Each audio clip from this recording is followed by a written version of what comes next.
नमस्कार मित्रांनो, जय महाराष्ट्र. महाराष्ट्रावर पुन्हा एकदा पावसाचं भीषण संकट घोंगावत आहे. हवामान विभागाने अनेक जिल्ह्यांसाठी रेड अलर्ट जारी केला आहे. पुढील काही दिवस मुसळधार ते अतिमुसळधार पावसाचा इशारा दिला आहे. मुंबई, ठाणे, पालघर, रायगड आणि घाटमाथ्यावरील भागांमध्ये परिस्थिती गंभीर बनू शकते. अनेक सखल भाग जलमय होण्याची शक्यता असून नागरिकांना अत्यंत सतर्क राहण्याचे आवाहन प्रशासनाने केले आहे. अनावश्यक बाहेर पडणे टाळा आणि हवामान विभागाचे सूचनांचे पालन करा.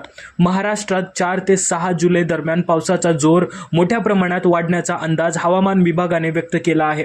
मुंबई, ठाणे, पालघर, रायगड, रत्नागिरी आणि सिंधुदुर्ग जिल्ह्यामध्ये मुसळधार ते अतिमुसळधार पावसाची शक्यता असून सातारा, पुणे आणि नाशिकच्या घाटमाथ्यावरही जोरदार पावसाचा इशारा देण्यात आला आहे.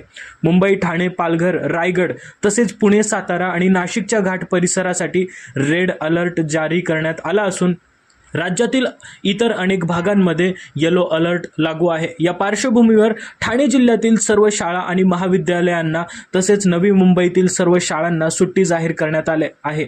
मुंबईत गेल्या 3 दिवसापासून मुसळधार पाऊस सुरू असून शहरातील अनेक भागांमध्ये जोरदार सरी, काळे ढग आणि धुक्यांचे वातावरण पाहायला मिळत आहे. ठाणे शहरातील सखल भाग, विशेषतः ठाणे मार्केट, वंदना डेपो आणि तलावपाळी परिसरात पाणी साचल्याने नागरिकांना मोठ्या अडचणींचा सामना करावा लागत आहे.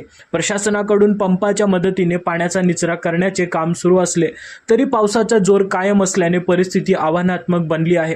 कल्याण, डोंबिवली, उल्हासनगर, अंबरनाथ, बदलापूर आणि मुरबाड परिसरातही सलग मुसळधार पावसामुळे अनेक सखल भाग जलमय झाले असून बदलापूरच्या काटई नाका परिसरात रस्ता बंद करण्याची वेळ आली आहे. काही ठिकाणी रस्त्यांवर मोठे खड्डे पडल्याने वाहतूकही मंदावली आहे. प्रशासनाने नागरिकांना अत्यावश्यक काम असल्याशिवाय घराबाहेर पडू नये, हवामान विभागाच्या सूचनांचे पालन करावे आणि पुढील 4 ते 5 दिवस सतर्क राहावे असे आवाहन केले आहे. महाराष्ट्रामध्ये 4 ते 7 जुलै दरम्यान पावसाचा जोर वाढण्याचा अंदाज वर्तवण्यात आलाय.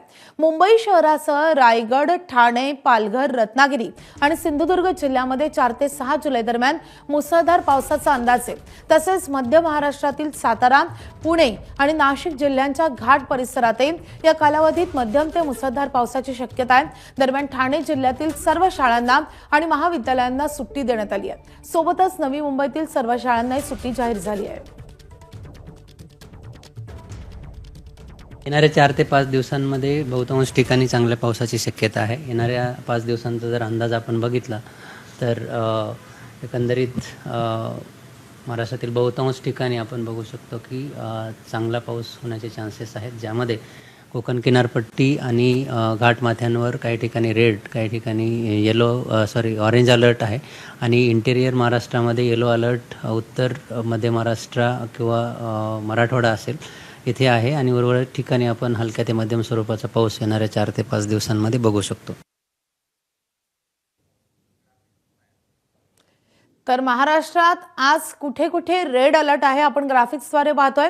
मुंबई, ठाणे, पालघर, रायगड त्यासोबतच सातारा आणि पुण्यातल्या घाटमाथ्याला पावसाचा रेड अलर्ट जारी करण्यात आलाय. काय सांगाल, तुम्ही पाणी बघायला आलायत का? हा, पाणी बघायला पावसाची मजा घेतली पाहिजे ना थोडी आपण पण. म्हणजे आपण बघू शकतो की इकडे नागरिक आहेत ते पावसाची मजा घेण्यासाठी, त्यासोबत हा पवईचा तलाव हा बघण्यासाठी. आपण बघू शकतो काही पर्यटक आहेत हे इकडे त्यांच्या कुटुंबासोबत हा तलाव बघण्यासाठी आले आहेत. छोटी छोटी मुलं त्यांच्यासोबत आहेत. त्यामुळे मी ठाणे मार्केट परिसरात आहे आणि पावसाचा जोर वाढल्यामुळे सखल भागात पुन्हा एकदा पाणी साचायला सुरुवात झालेली आहे. हा सगळा ठाणे मार्केटचा परिसर आहे आणि आपण बघतोय हे कसं पूर्णपणे पाणी साचलेलं आहे आणि त्यातनं ठाणेकर सकाळच्या वेळेला जे मार्केटमध्ये आलेले आहेत, भाजी घेण्यासाठी आलेले आहेत, ते या पाण्यातनंच आता पुढे मार्ग काढतायत. खरं तर आजूबाजूला शाळा आहेत, मात्र ज्या प्रकारे रेड अलर्ट आहे त्यामुळे शाळा. मित्रांनो, ही माहिती तुम्हाला अत्यंत माहितीपूर्ण वाटली असेल तर आपल्या चॅनेलला नक्की फॉलो करा. अशाच अपडेट्ससाठी भेटूया पुढच्या आणखीन एका अपडेटसोबत. जय हिंद, जय महाराष्ट्र.